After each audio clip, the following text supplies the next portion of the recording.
Smashed windows, cars on fire. One of Europe's most peaceful capitals, Stockholm, now witnessing its worst outbreak of violence in years. Hundreds of youths, mostly immigrants, have ripped through the city's suburbs in 4 nights of unrest.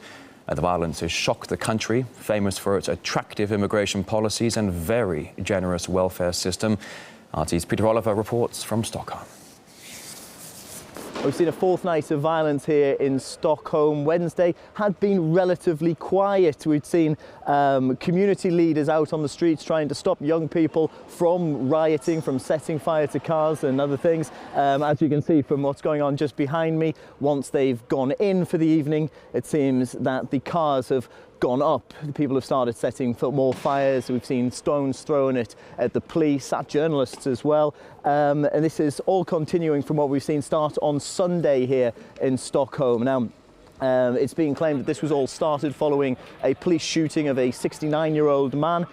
He was killed by police officers in his apartment, apparently holding a machete while he was slain by police. That started the first night of violence. That's continued throughout the week here in Stockholm. Now, talking to community leaders, they say that one of the reasons for this has been down to unemployment here. In these particular areas. I'm in the suburb of Husby, which is not too far from the centre of Stockholm. It's been one of the worst hit areas by violence in recent nights.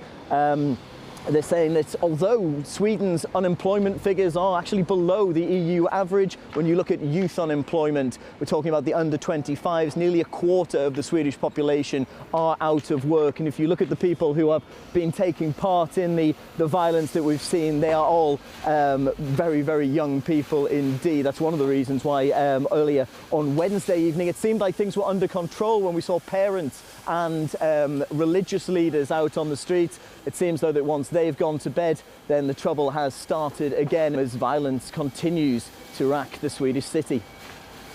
Correspondent Peter Oliver there. Now, Sweden has for years been accepting immigrants who fail to integrate and are only there to get money for nothing.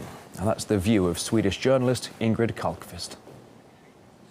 The problem is not from the government or from the Swedish people. The last 20 years or so, we have seen so many immigrants coming to Sweden that really doesn't like Sweden. They don't want to integrate. They don't want to live in this society, you know, working, paying taxes and so on.